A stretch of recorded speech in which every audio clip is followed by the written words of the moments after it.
Assalamualaikum warahmatullahi wabarakatuh.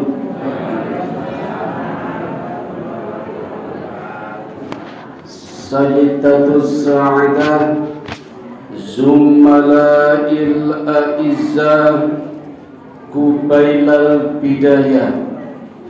Hayya bina nahmaduhu wa nasta'inuhu subhanahu wa ta'ala hamdan bila raya wa madhan bila nihayah. Ashhadu an la ilaha illallah wahdahu la syarika lah wa ashhadu anna Muhammadan abduhu wa rasuluhu la nabiyya ba'da.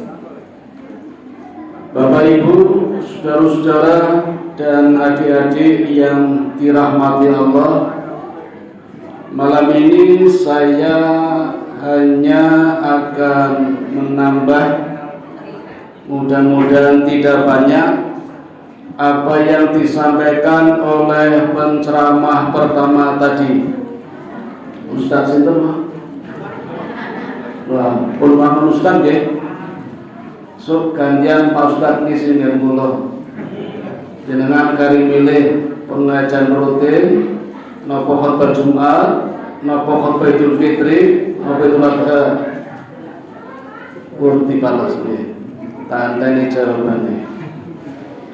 Bapak Ibu, malam ini kita sudah memasuki tanggal 28 Syawal.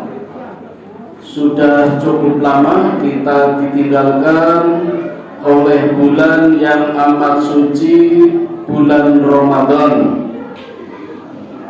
Namun demikian, walaupun sudah sangat lama, kita tetap berharap mudah-mudahan Allah Subhanahu wa ta'ala masih menyirami hati kita, menyuburkan hati kita, hingga hati kita masih bisa merasakan indahnya dan lezatnya amalan bulan suci Ramadan kemarin.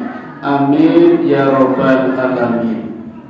Karena dengan memiliki hati yang subur, hati yang bisa merasakan indahnya dan lezatnya amalan bulan Ramadan kemarin, kita dapat merasakan barokahnya bulan Ramadan.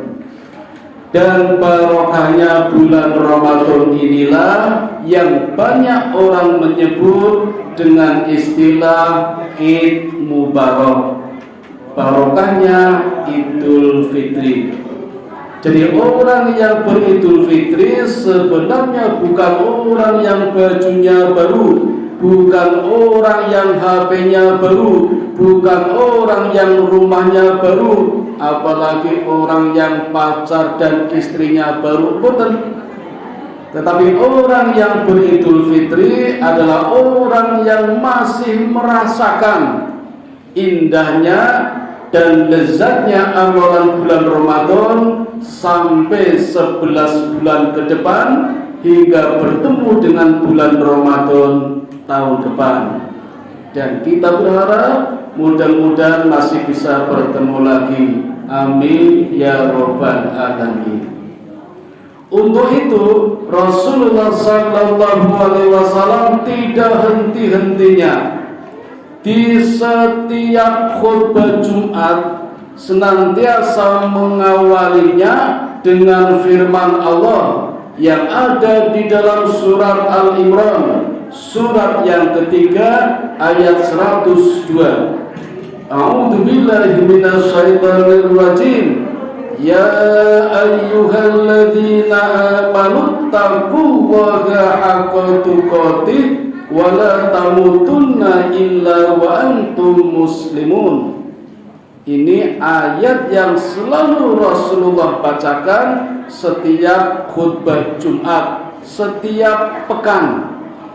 Mengapa setiap pekan? Karena disinyalir keimanan kita ketakwaan kita akan segera luntur.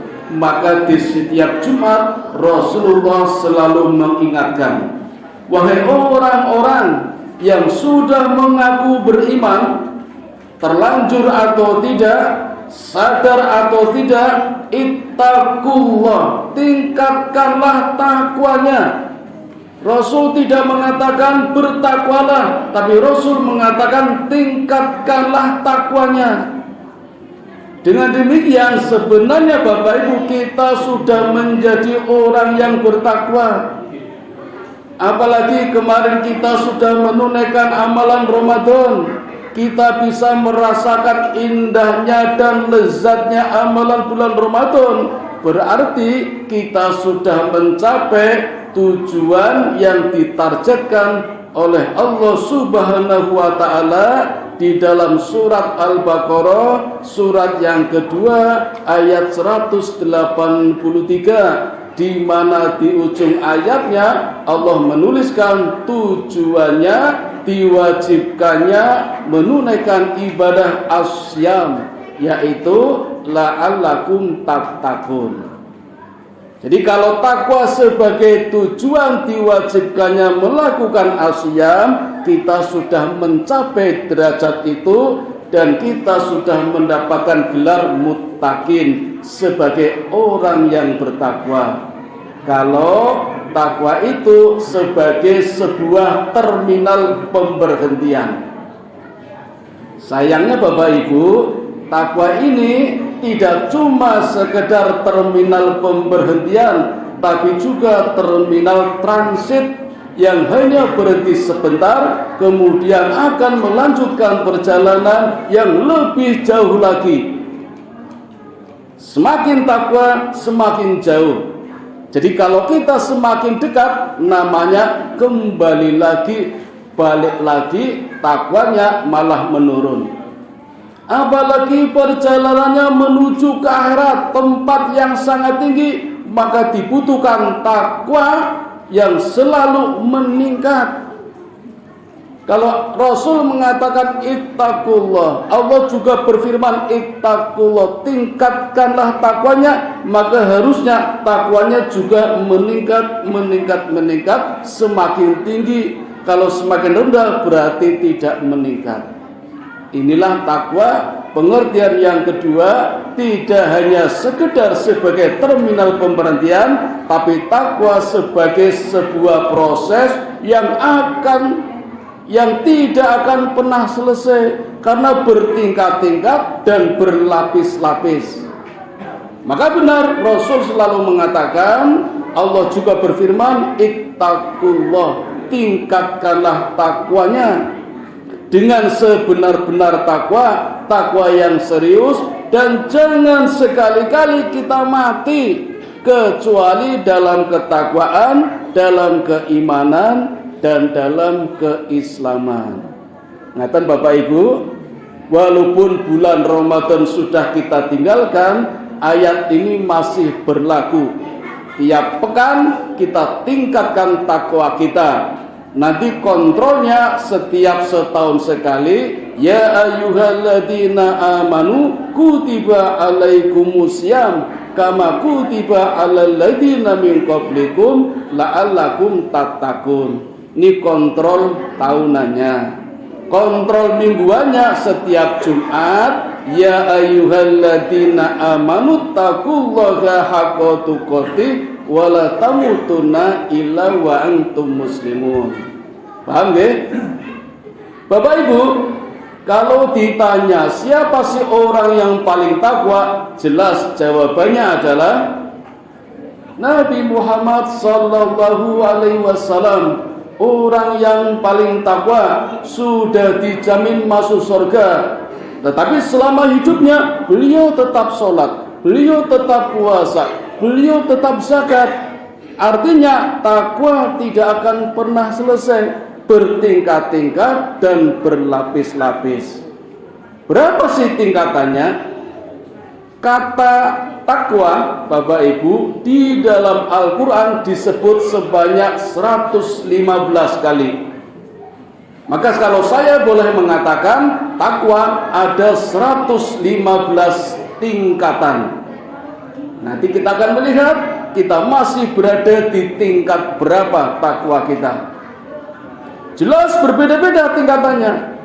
Tapi kata Nabi, seberapapun tingkatannya, tingkatkanlah terus sampai kita meninggal dunia. Jangan sampai meninggal kecuali masih dalam tingkatan takwa yang selalu meningkat.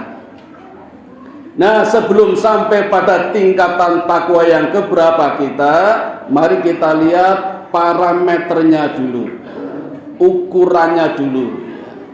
Nah, di dalam Al-Quran Bapak Ibu, sedikitnya ada 2 parameter takwa. Yang pertama ada di dalam surat Al-Baqarah, surat yang kedua, ayat yang kedua. Parameter yang kedua ada di dalam surat Al-Imran, surat yang ketiga, ayat 133. Saya coba yang pertama dulu Bapak Ibu. Parameter yang pertama ada di dalam surat Al-Baqarah, surat ke-2, ayat ke-2.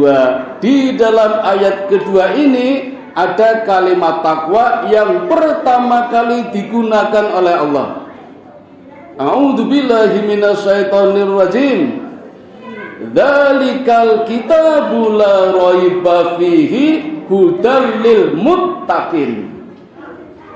Demikianlah Al-Quran, satu kitab yang tidak perlu diragukan lagi. Kebenarannya benar-benar benar. Dan Quran yang kebenarannya mutlak inilah merupakan petunjuk untuk orang yang bertakwa. Ini parameter yang pertama. Jadi Quran, kata Allah, kebenarannya mutlak, maka tidak perlu diragukan lagi. Cuma ironisnya Bapak Ibu, sampai hari ini masih banyak orang Islam yang meragukan kebenaran Quran. Quran hanya dilombakan saja, Quran hanya dibacakan saja, bahkan ada yang hanya dipajangkan saja. Ironis sekali. Bahkan di dunia ilmiah, sebuah karya disebut karya ilmiah kalau ada referensinya. Apa itu skripsi, apa itu tesis, apa itu disertasi, dianggap ilmiah kalau ada rujukannya karya siapa. Padahal orang yang menulis itu secara jujur mengatakan di kata pembuka dan kata penutup, mohon maaf kalau di sana sini banyak kesalahan, mohon saran, mohon masukan dan kritik. Leres mboten?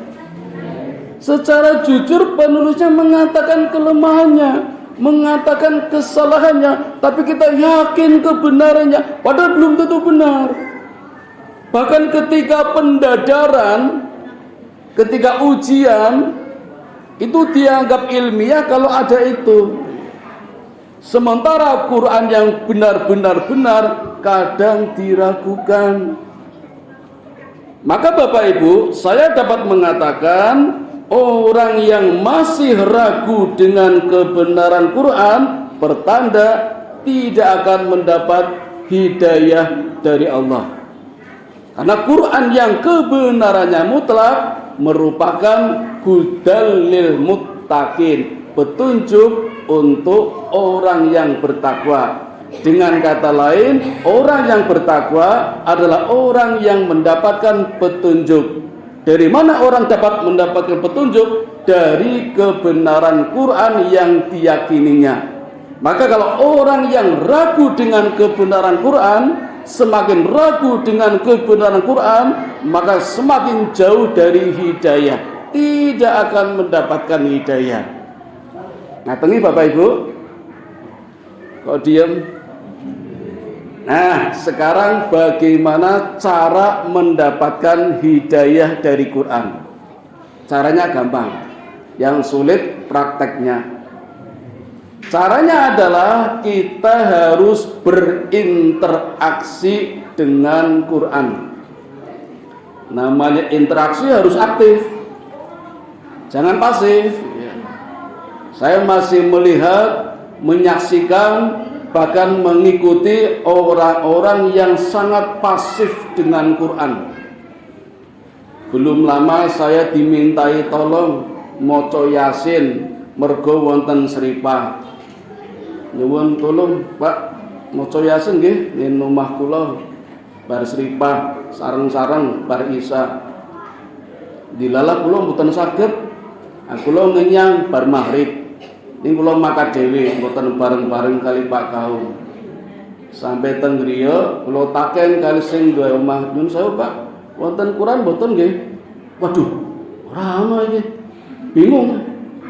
Kula nggih bingung, kula urung hafal Yasin kok. Jadi teng HP wonten niku kula meneng wae. Men golek Quran. Anjelai Pak. Mosok omahe loro dadi siji Pak, dadi gedhe, tingkat, duwe mobil, mosok Quran ora duwe Pak. Kula jane iso nukuke buah mung 50.000 murah to. Iku nek tak tuku padha ora diwaca. Monggo pajangan. Walah niku.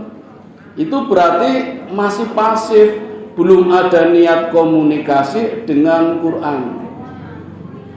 Ini rada mending sing wonten malih wonten interaksi aktif tapi negatif, aktif tapi negatif.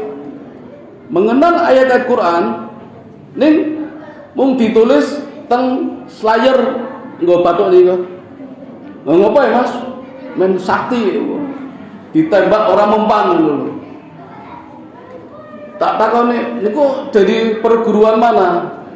Kalau di sini nggak tahu namanya apa. Itu kebetulan saya pas pulang kampung. Namanya perguruan pencaksilat satu hati. Jadi kalau di tingkat 7 itu namanya rajanya Nabi Sulaiman. Jadi nek nganggo besel ngaten niku ketemu guguk mlayu guguke niku. Ketemu macan mlayu padahal ora macan ucul.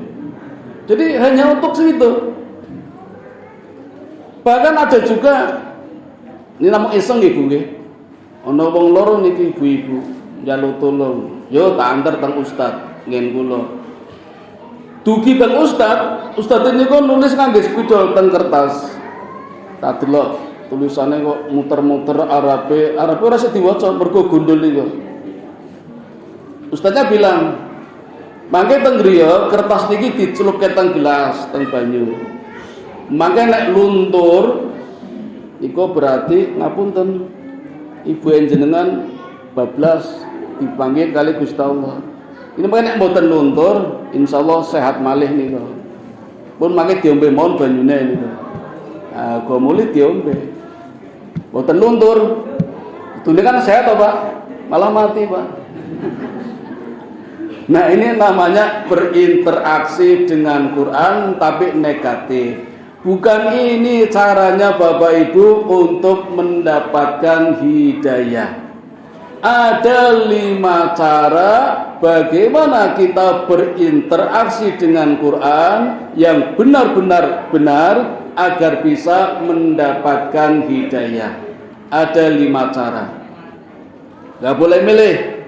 Kita harus mulai dari bawah, dari tingkatan yang pertama. Nanti kalau sudah bisa tingkatan yang pertama, naik tingkatan yang kedua. Kalau sudah bisa tingkatan kedua, naik ke tingkatan ketiga, tingkatan keempat, tingkatan kelima. Apa saja tingkatannya? Tartil, tadarus, tilawah, tafakur, tadabbur. Kalau di bulan Ramadan kemarin kita sudah rajin benar melakukan tahapan yang pertama yaitu tartil, maka berjanjilah, bertekad bulan Ramadan tahun depan harus meningkat pada tingkatan yang kedua, tadarus. Tahun depan paling lambat loh Bapak Ibu, kalau bisa minggu depan. Karena Nabi mengatakan, Allah berfirman, ittaqullah, tingkatkanlah takwanya setiap minggu, setiap pekan, setiap Jumat. Ya. mulur ya maksimal 1 tahun lah, ketemu Ramadan lagi, tingkatkan cara berinteraksinya dengan Quran. Monggo kita lihat satu persatu. Yang pertama tartil. Namanya saja tartil, membacanya tertib sesuai dengan makhrajnya, sesuai dengan harokatnya, panjang pendeknya, dengan menggunakan tajwid. Itu namanya tartil. Yang kemarin di bulan Ramadan, setiap habis sholat raweh, mungkin kita sering membaca bersama-sama dan kita menyebutnya tadarus. Ayo tadarus ya ke masjid. Sebenarnya belum tadarus bapak-bapak, itu baru tartil. Dan harus benar. Wah, saya belum lancar masih salah-salah. Boleh enggak? Sepanjang niat kita belajar Bapak Ibu, walaupun grotal gradil, Allah memberikan pahala 2. 1 pahala membacanya, 2 pahala karena semangat perjuangannya itu. Nah, sing lancar berarti dapat pahala 1. Iya, cuma 1. Wah, kalau begitu enak yang grotal gradil, ya silakan kalau mau grotal gradil. Yang lancar pahalanya cuma 1, pahala membacanya. Loh, yang 1 nggak dapat. Dulu kan sudah, waktu masih belajar, dan sekarang menjadi investasi pahala. Itu bagi yang lancar. Berapa sih pahalanya? Bapak Ibu, jangan tanya berapa pahalanya. Allah dan Rasul sudah berjanji 1 huruf 10 pahala. Jangan bilang alif lam ro itu 1 huruf. Alif lam ro itu 3 huruf. Jadi membaca alif lam mim, ya, alif lam mim, saya ganti alif lam mim, itu sudah membaca 3 huruf. 1 hurufnya pahalanya 10. Man ja'a bil hasanati falahu asru amthaluha. Barang siapa berbuat 1 kebaikan, barang siapa melafadzkan 1 huruf saja, pahalanya 10. Jadi kalau alif lam mim 3 huruf, pahalanya berapa? 30. Itu riwayat yang umum. Ulama tawus beda lagi menghitungnya. Alif lam mim, alifnya saja itu 3 huruf. Karena alif kalau ditulis hamzah, lam, fa, sudah 3 huruf. Maka 3 kali 10, 30. Sekarang lam, lamnya berapa huruf? 2. Lam sama mim, 2 kali 10, 20, sama yang tadi 30, 50. Sekarang mimnya berapa huruf?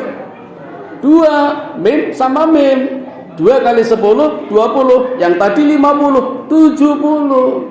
Baru alif lam mim saja itu pahalanya 70. Apalagi membaca bismillahirrahmanirrahim yang hurufnya ada 19, kalikan saja berapa itu. Itu menurut ulama tawus. Kita kembali yang umum lah. Alif lam mim pahalanya 30. 30 itu menghitungnya bukan 1, 2, 3 sampai 30, bukan. Pahala yang pertama, yang nomor 1, itu nilainya sama dengan 25 langkah menuju masjid. Pahala yang kedua, nilainya sama dengan 50 langkah menuju masjid. Pahala yang ketiga, nilainya sama dengan 500 langkah menuju masjid. Jadi menggunakan rumus deret ukur, bukan deret hitung. Yang rumus ini digunakan oleh Thomas Robert Malthus dalam teori menghitung tentang kependudukan dan kebutuhan. Kebutuhan manusia bertambah sesuai dengan deret ukur, kelahiran manusia sesuai dengan deret hitung. Terbalik ya, maka banyak orang yang kekurangan kebutuhan. Ini inspirasinya dari menghitung pahala yang tidak terhingga. Rumus matematikanya Allah luar biasa, kita tidak mampu menghinggakannya. Jadi nggak usah nanyalah berapa pahala orang membaca Quran. Allah dan Nabi sudah menjamin. Dan dengan cara inilah Bapak Ibu kita bisa masuk surga, insya Allah nggih. Karena syarat masuk surga cuma dua: satu, tidak punya dosa; dua, banyak pahala. Selama kita masih punya dosa, kita tidak akan masuk surga. Lalu caranya bagaimana biar masuk surga? Dosanya dihapus. Bagaimana cara menghapusnya? Dengan banyak pahala. Pahala yang banyak itu dari mana? Dari membaca Quran. Yang lain-lain sulit Bapak Ibu. Haji itu sulit. Tapi tetap nggih, jangan nyerah. Saya kalau sekarang bayar nanti 30 tahun ke depan baru berangkat, sulit. Tapi jangan menyerah tetap. Sambil menunggu berangkat haji, perbanyak membaca Quran. Karena dengan banyak Quran yang menggunakan prinsip ekonomi, prinsip barokah, sedikit berkorban, pahalanya banyak. Ini yang dapat menghapus dosa-dosa, dan nanti kalau dosa terhapus bisa masuk surga. Ini cara mudah masuk surga. Ini baru tartil Bapak Ibu. Dan tartilnya saja baru tartil am, yang sekarang banyak diminati orang. Yang sulit kan tartil khos, yang menggunakan seni baca Quran. Itu pahalanya lebih besar Bapak Ibu, karena menggunakan seni. Allah suka dengan keindahan. Allah itu indah. Jadi pakai lagu-lagu, pakai 8 rumus, mulai dari bayati, soba, hijaz, nahawan, jiharka, shika, ros, romul. Itu satu paket itu. Dan menggunakan 4 tingkatan nada. Nada koror, nawa, jawab, jawabul jawab. Itu kalau menggunakan seni tartil khos. Karena sulit, banyak orang beralih pada tartil am, yang sering dibaca imam ketika sholat. Ketika kita habis traweh, orang bilang tadarus, itu kebanyakan menggunakan tartil am. Cukup 1 rumus dari 8 tadi, pilih yang mana bebas. Dan tingkatan nadanya juga paling banyak 3 atau 1 tapi naik, datar, turun. Jadi misalnya koror 1 tingkatan nada, bisa naik, datar, turun. Yang nawa juga begitu, naik, datar, turun. Jadi mudah itu. Dan bisa menggunakan gaya khodar boleh, gaya mutawasid boleh, gaya tiwal juga boleh. Gaya khodar itu yang pendek Bapak Ibu, belakangnya Bismillahirrahmanirrahim, Alhamdulillahi Rabbil Alamin. Itu gaya khodar. Kalau mutawasid lebih panjang, 4 harokat. Bismillahirrahmanirrahim, Alhamdulillahi Rabbil Alamin. Dan yang paling panjang gaya tiwal, 6 harokat atau 3 detik. Bismillahirrahmanirrahim, Alhamdulillahi Rabbil Alamin. Itu gaya tiwal. Monggo pilih yang mana? Itu masih tartil am. Kalau mau pakai seni, tartil khos. Dan itu baru cara berinteraksi dengan Quran yang pertama Bapak Ibu. Nah, yang kemarin di bulan Ramadan masih tingkatan yang pertama. Bertekadlah Bapak Ibu, besok Ramadan tahun depan, syukur minggu depan. Jadi Ramadan tahun depan itu paling lama, paling lambat. Kalau bisa minggu depan, tingkatkan tahapan yang kedua. Ini kalau mau sawalan loh, kan sawalan artinya meningkat. Kalau ajub namanya nggak meningkat. Nah, kalau mau meningkat, kita tingkatkan cara berinteraksinya dengan cara yang kedua, yaitu tadarus. Tadarus itu artinya belajar. Kalau di dalam RPP Mas Pintolo mungkin ya C2, yang tadi C1, C2 membaca artinya. Bapak Ibu, kalau yang pertama tadi tartil itu Iqra, ayat yang pertama turun yang oleh malaikat Jibril dituntunkan pada Nabi Muhammad, itu kan Iqra. Iqra, bacalah. Apa kata Nabi Muhammad? Ma'ana biqori ya Jibril, saya tidak bisa membaca ya Jibril. Kan Nabi buta huruf, Nabi kan umi. Apa kata Jibril? Pokoknya baca saja Muhammad, paham tidak paham baca pokoknya. Itu Iqra tingkatan yang pertama. Yang tartil tadi kan kita nggak paham, cuma baca Quran. Kadang berlomba-lomba, oke lah berlomba-lomba dalam kebaikan. Kadang pakai target Ramadan 1 bulan khatam, berarti tiap hari 1 juz. Ada yang 5 kali khatam, bareng-bareng boleh pakai target. Yang ojo cepet-cepet sampai meninggalkan makhraj, meninggalkan harokat ya. Karena Bapak Ibu, Al-Quran kata sama, makna bisa beda. Apalagi hurufnya beda. Wong titik saja berbeda kok Bapak Ibu.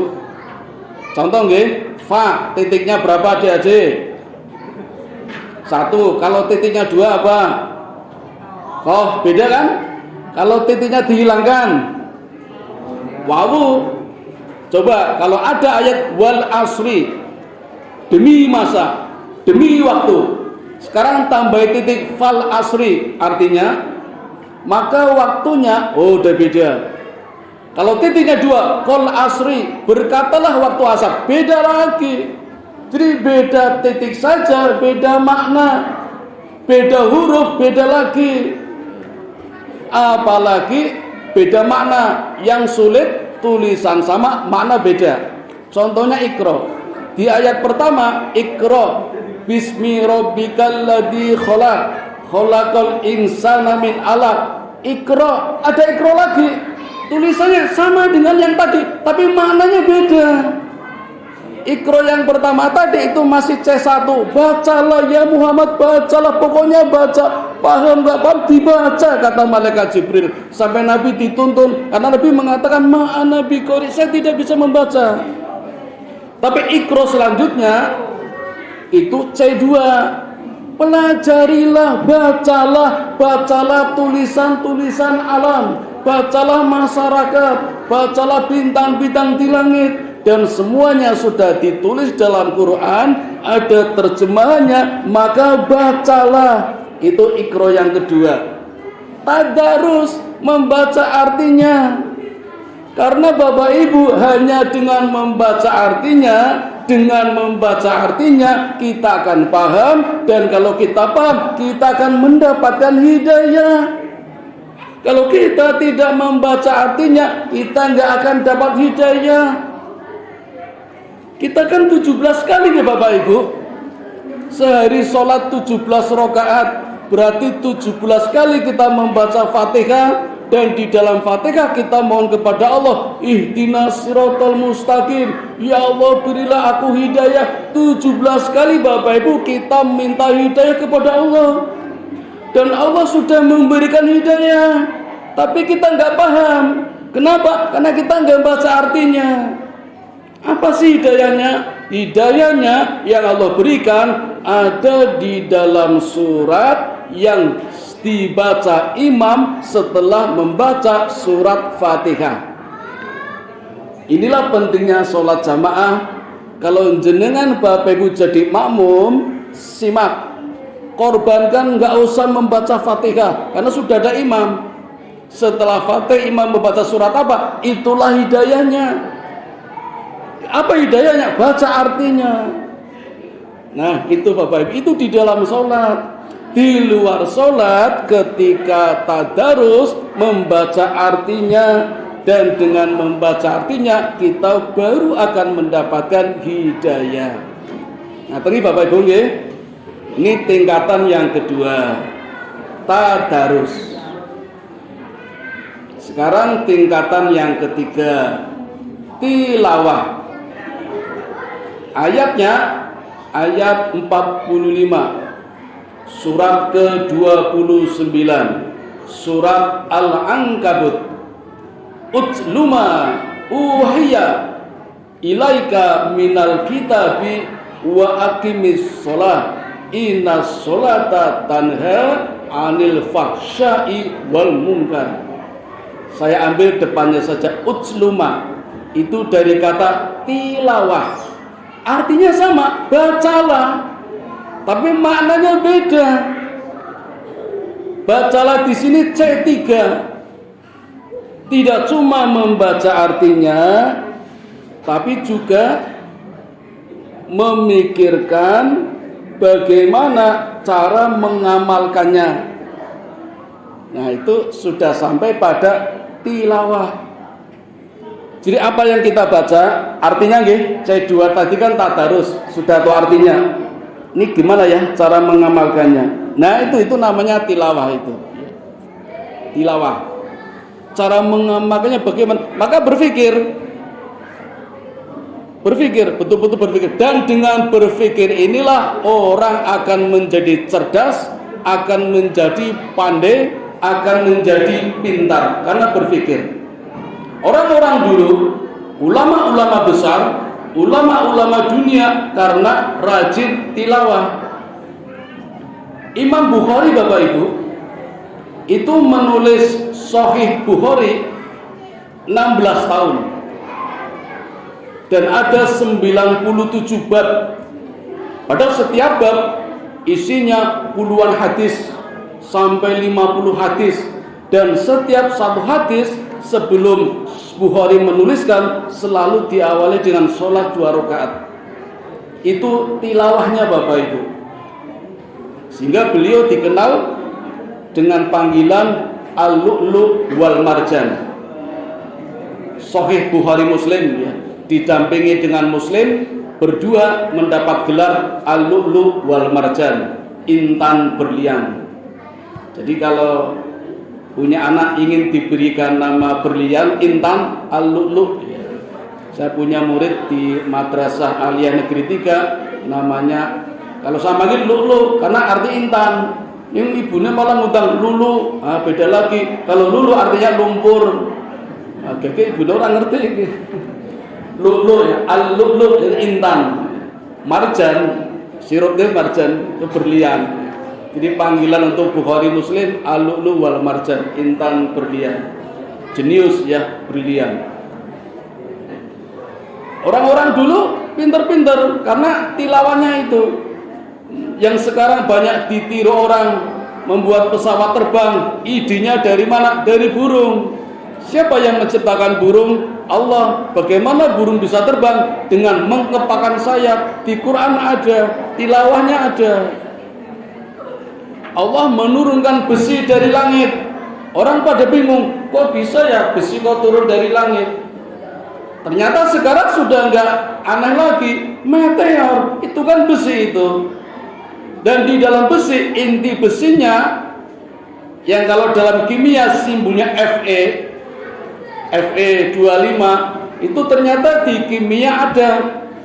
Dan masing-masing punya isotop 25, 26, 27, 28. Dan isotop yang paling stabil itu 26. Itu ada di dalam Quran surat 26, ayatnya 25. Itu dari Quran, itu inspirasinya. Itu sampai seperti itu sudah masuk pada tingkatan tilawah atau C3. Nah, kalau di RPP sampai C berapa Pak Winton? C6 ya. Nah, saya coba sekarang yang C4. Kalau tilawah sudah masuk kepada C yang keempat, atau pada tingkatan berinteraksi yang keempat, yaitu tafakkur. Ayatnya 190, 191, surat yang ketiga, surat Al-Imran. Inna fi khalqis samawati wal ard wa ikhtilafil laili wan nahari la ayatil li ulil albab. Di dalam penciptaan langit dan bumi dan pergantian malam dan siang ada tanda-tanda kebesaran Allah bagi generasi ulil albab. Siapa generasi ulil albab itu? Generasi ulil albab adalah generasi alladzina yadhkuruna Allaha qiyaman wa qu'udan wa ala junubihim wa yattafakkaruna fi khalqis samawati wal ardh. Generasi ulil albab adalah satu generasi yang selalu berfikir, yang selalu berzikir, baik ketika berdiri, ketika duduk, maupun ketika berbaring. Saya ulangi Bapak Ibu, ketika berdiri, ketika duduk, ketika berbaring, selalu berfikir, selalu zikir. Itu generasi ulil albab. Maka tidak alasan bagi kita Bapak Ibu untuk bersantai-santai, berleha-leha, tidur-tiduran saja sambil melongo, ngelamun, bayangke, berfantasi, imajinasi. Nggak ada kesempatan, nggak ada alasan. Karena di setiap berbaring, di setiap duduk, di setiap berdiri, kita punya kewajiban berfikir dan berzikir. Ini C yang keempat, tafakur. Ada zikirnya. Dan Bapak Ibu, dengan zikir kita akan mendapatkan TBC. Tapi bukan penyakit. T, tenang. B, bahagia. C, cerdas.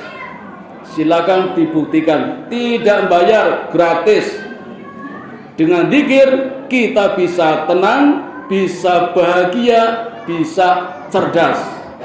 Dan ulama-ulama besar, ulama-ulama dunia sudah membuktikannya. Siapa misalnya Bapak Ibu? Abdullah bin Hasan misalnya, Abdullah bin Abbas, Ibnu Abbas. Kecerdasannya luar biasa Bapak Ibu. Nama aslinya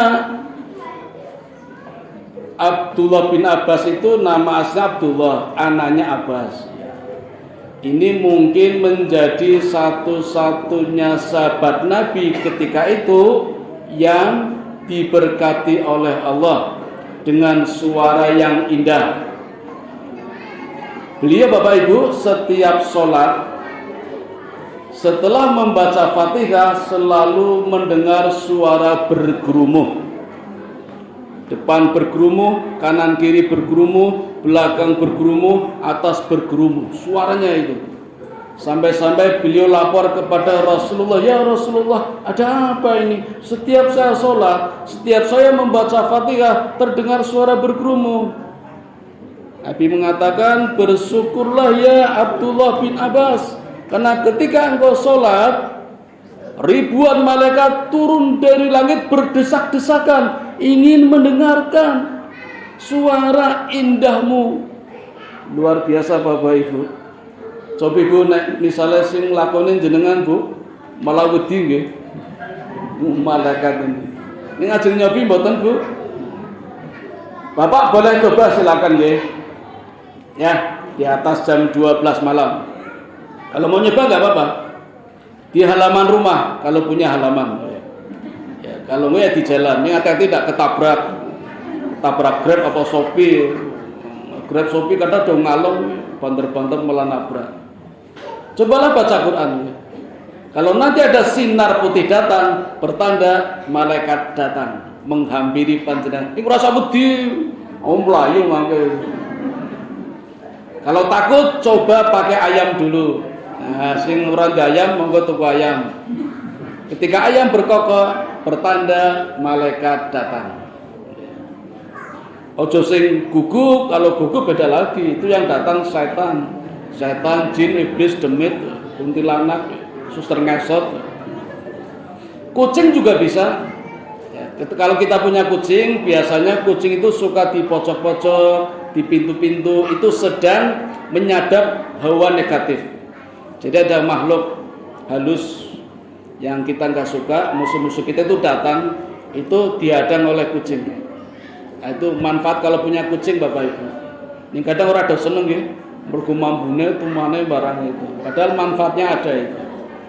Jadi sebelum kita berhadapan dengan mereka, kucing itu sudah pasang badan melindungi majikannya. Aku sih sing ngadepi. Itu kucing. Manfaatnya seperti itu.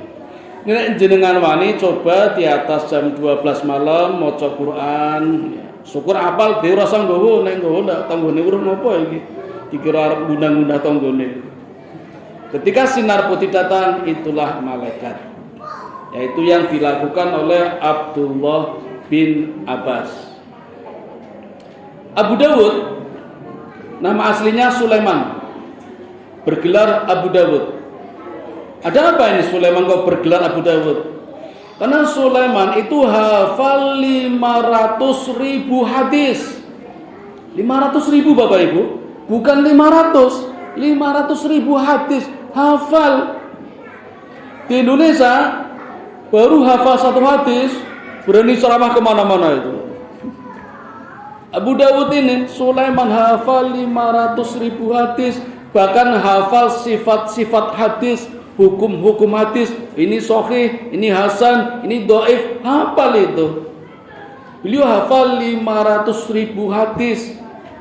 Sampai Ibnu Qayyim Al-Jauzi mengatakan, kalau Nabi Daud mampu melunturkan besi dengan tangannya, Sulaiman mampu melunturkan hadis dengan lidahnya.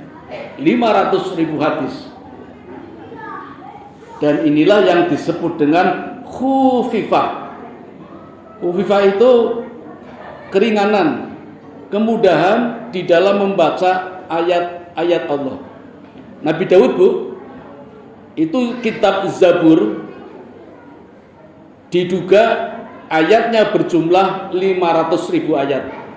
Walaupun berisi syair-syair, tapi Nabi Daud ketika membaca dengan khufifahnya itu seperti meletakkan pelana kuda.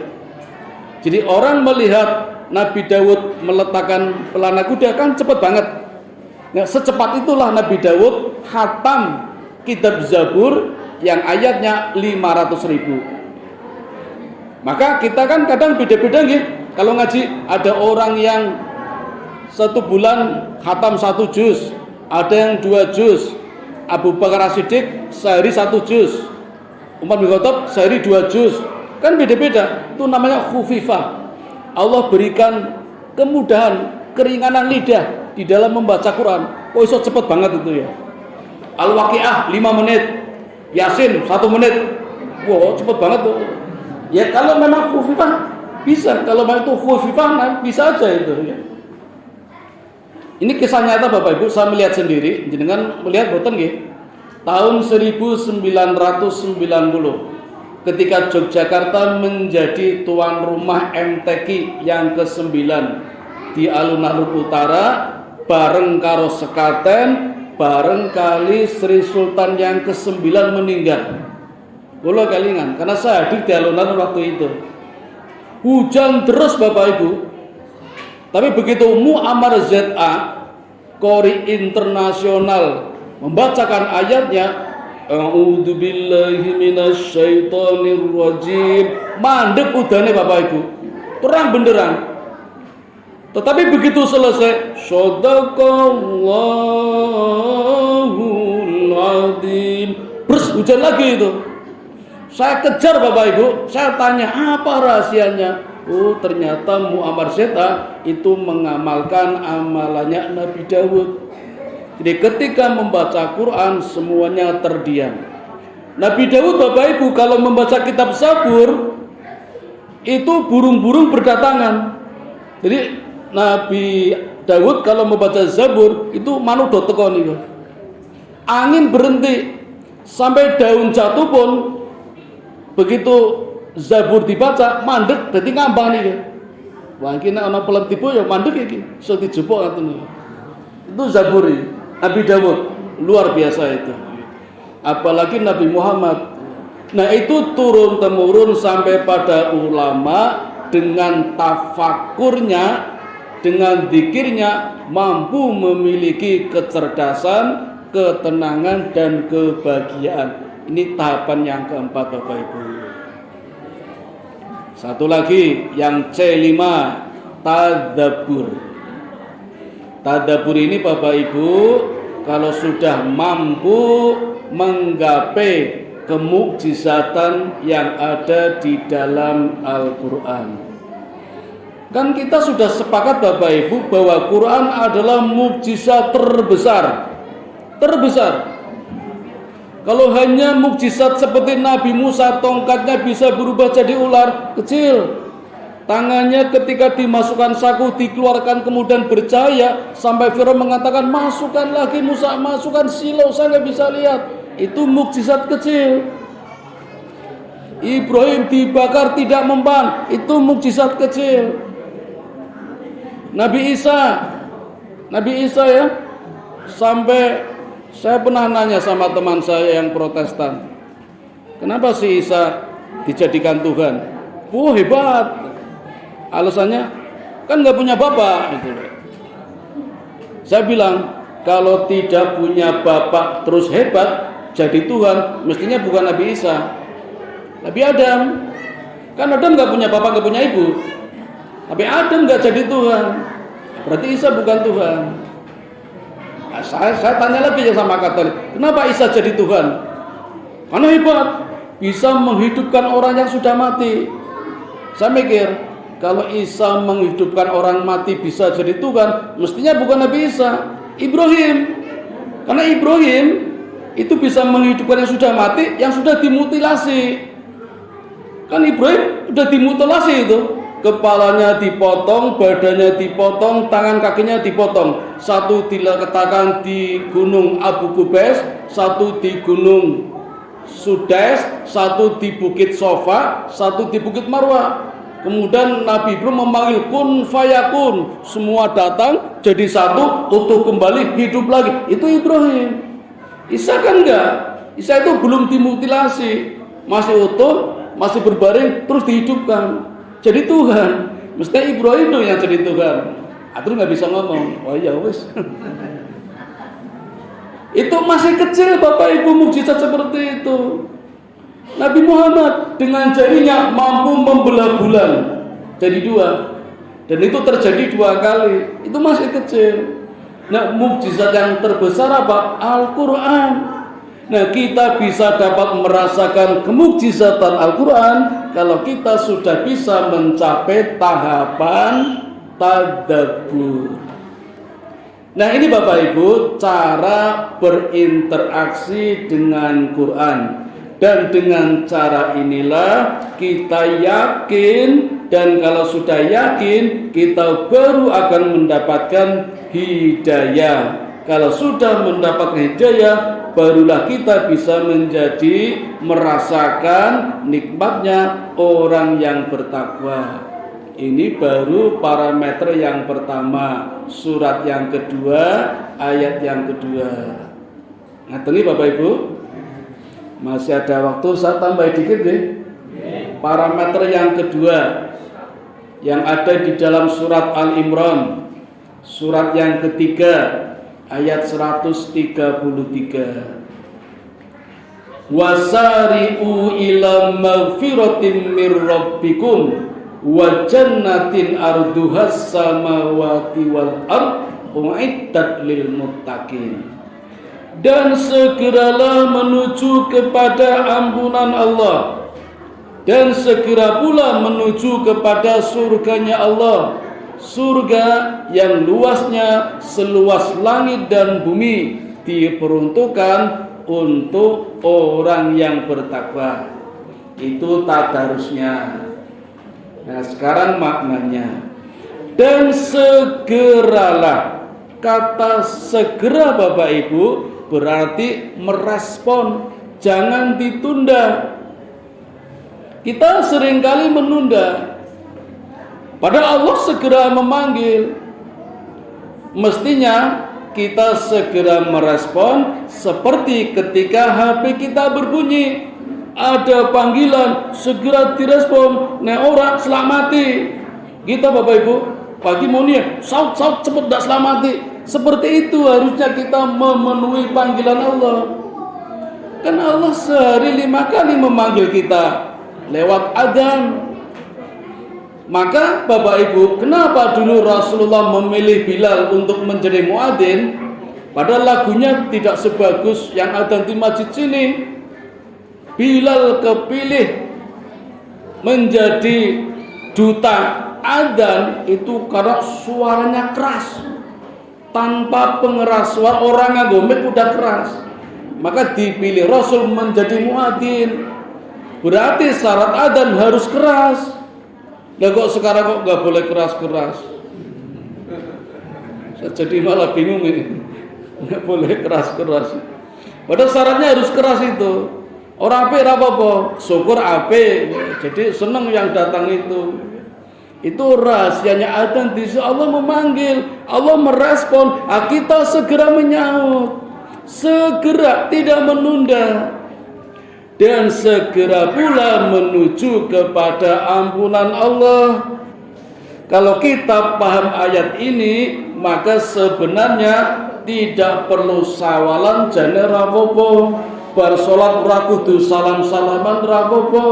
Rasa halal bihalal nih mboten napa-napa. Kalau setiap saat Allah memanggil, kita segera merespon. Nih yo sawalan yo ora apa-apa, halal bihalal yo ora apa-apa, tidak ada larangan karena itu tradisi yang baik, asal jangan dicampuri dengan TBC, tahayul, bid'ah, khurafat.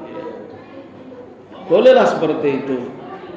Dan juga segera menuju kepada surganya Allah. Apa surga itu? Hidayah. Jadi orang yang mendapatkan hidayah itu ibarat orang yang mendapatkan surga. Nah, itulah parameter yang kedua.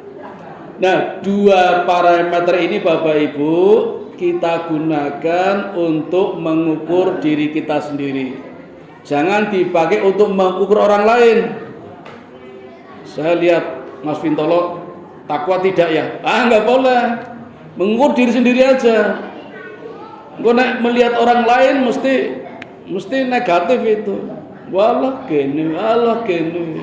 Karena di orang lain itu banyak yang tidak kita ketahui, banyak yang tersembunyi yang kita tidak tahu. Kita cuma lihat luarnya saja. Wong kok orang tahu nang masjid deh. Ketoke kan masjid banyak, tidak harus di masjid ini, masjid lain kan banyak.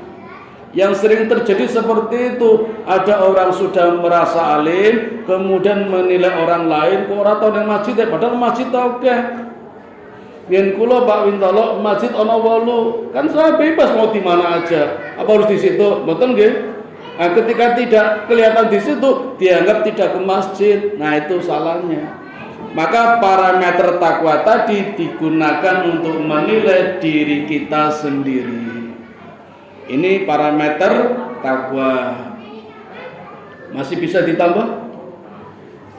Kalau masih, saya akan masuk pada tangga-tangga takwa. Kan takwa tadi ada 115 tingkatan nih Bapak Ibu. Udah khawatir, wah ini 115 takwa masa mau disampaikan semua? Boten Bapak Ibu, sumena wae dipanggil lagi. Boten ya alhamdulillah. Kan pun wonten ustaz ini, aku jadi nika ustaz ini. Pun tak kai bocoran mawon nggih, penjelasannya kapan-kapan. Tangga-tangga takwanya ada di ayat berikutnya dari parameter tadi. Kalau kita pakai parameter yang pertama berarti tangga-tangga takwanya ayat yang ketiga surat yang kedua. Alladzina yu'minuna bil ghaib wa yuqimunas shalah wa mimma razaqnahum yunfikun. Tanda-tanda takwa yang bisa kita naiki dimulai dari beriman kepada yang gaib, mendirikan sholat, berinfak. Kalau kita pakai parameter yang kedua tadi, surat Al-Imran, surat yang ketiga, ayat 133, tangga-tangga takwanya ada di ayat 134. Alladzina yunfikuna fis sarra'i wad dharra wal kadiminal ghaid wal 'afina 'anil nas. Tangga-tangga takwanya dimulai dari berinfak, menahan amarah dan berbuat baik kepada orang lain. Jadi ayat yang tadi 3 tangga, ayat yang kedua juga 3 tangga. Tapi kalau disambung menjadi 5 tangga, karena tangga yang ketiga dan yang keempat sama-sama infak, sodakoh, dan sejenisnya. Tapi tangga ini bisa bercabang kalau masuk pada tangga birrun. Nah, birrun ini yang sulit. Birrun itu kebaikan yang mampu menghapus amalan sebelumnya, mengganti dengan amalan yang baru. Suratnya Al-Imran ayat 92. Lan tanalul birra hatta tunfiku mimma tuhibun. Belum dinamakan kebaikan, belum disebut sedekah, belum disebut infak kalau belum memberikan apa yang kita cintai. Nah, ini yang sulit. Seringkali kita memberikan tapi bukan yang kita cintai. Pun ngenjang mawon pembahasannya, ini baru bocoran dulu. Nah, saya tutup dengan bagaimana caranya agar ketika kita naik tangga kita tidak jatuh terpleset. Caranya mematuhi prokes, protokol kesehatan. Kalau pemerintah menganjurkan kita memakai masker, maka sudah lama di dalam kitab Lauhil Mahfuz Allah juga memerintahkan kepada kita untuk memakai masker. Tapi maskernya bukan dari kain, maskernya bukan dari plastik, maskernya adalah salamatul insan fi hifdzil lisan. Menjaga lidah, menjaga mulut biar tidak sembarangan berkata, berucap dan berukara yang jelek-jelek. Apa itu ngrasani, maito, misui, membicarakan kejelekan orang lain, hibah, namimah, berbisik ketika berdua, berbisik berdua ketika bertiga. Mboten pareng. Kalau banyak gini berbisik boleh. Saya lihat ada yang berbisik, saya cuma batin, iki orang ngrasane paling ngalem aku. Tapi kalau bertiga, yang 2 berbisik tidak boleh. Itu termasuk suara himar, suara geledek. Surat Luqman ayat 19, monggo dibuka. Allah menyindir dengan kalimat suara himar. Ngaten Bapak Ibu? Ya, prokes yang pertama. Dan kemarin kita sudah dilatih di bulan Ramadan. Ngerasa nih, pahala puasanya hilang. Jadi cuma lapar, cuma haus. Kalau pemerintah menganjurkan kita cuci tangan, maka 14 abad yang lalu Nabi sudah menganjurkan kepada kita cuci tangan, cuci kaki, cuci muka, cuci rambut, cuci kepala, bahkan cuci hati. Hatinya dibersihkan. Di bulan Ramadan kemarin kita sudah dilatih mencuci hati supaya bersih hati kita. Kalau pemerintah menganjurkan memakai jarak, menjaga jarak, maka 14 abad yang lalu Allah sudah memerintahkan kita menjaga jarak. Dan bulan Ramadan kemarin kita sudah dilatih menjaga jarak. Jangan dekat-dekat dengan makanan, jangan dekat-dekat dengan minuman, bahkan bapak-bapak jangan dekat-dekat dengan istri. Terus boten? Siang hari, malam monggo, dendam ditambah monggo. Jaga jaraknya di siang hari. Bahkan kita juga diperintahkan oleh Allah jaga jarak sejauh-jauhnya dengan yang namanya maksiat. Di bulan Ramadan kemarin kita sudah dilatih menjaga jarak dengan dosa, dengan maksiat. Jaga jarak.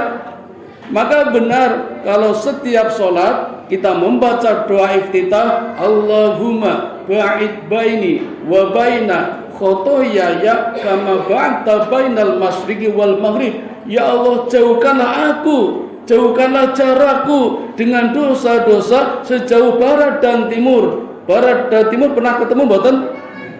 Enggak pernah ketemu.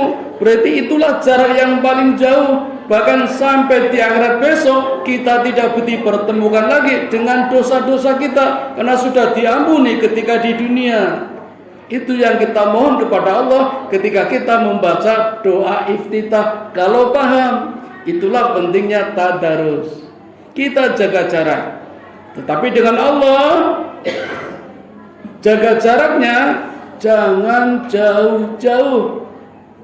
Wa idza sa'alaka ibadi anni fa inni qarib ujibu da'watad da'i idza da'an falyastajibu li la'allahum yarsudun. Ya Muhammad, kalau ada hambaku bertanya kepadamu aku di mana, sesungguhnya aku dekat, dan barang siapa memohon hanya kepadaku akan aku kabulkan karena aku dekat.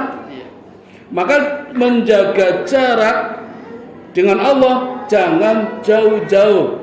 Takut kita kepada ular lari, takut kepada harimau kita lari, takut kepada kelitih kita hindari, takut kita kepada Allah dekati. Maka kalau ingin hidup sukses dunia akhirat, jangan jauh-jauh dari Allah. Demikian Bapak Ibu yang dapat kami sampaikan. Mohon maaf kalau ada kekeliruannya. Mari kita sama-sama tingkatkan takwa kita. Bulan depan, minggu depan, selambat-lamanya tahun depan, mudah-mudahan kita sudah berada pada tingkat yang lebih tinggi daripada tingkat yang sebelumnya, sehingga kita akan mendapatkan surga yang dijanjikan oleh Allah yang luasnya seluas langit dan bumi. Amin ya rabbal alamin. Kami kembalikan kepada pengacara atau ustadz yang pertama tadi. Assalamualaikum warahmatullahi wabarakatuh.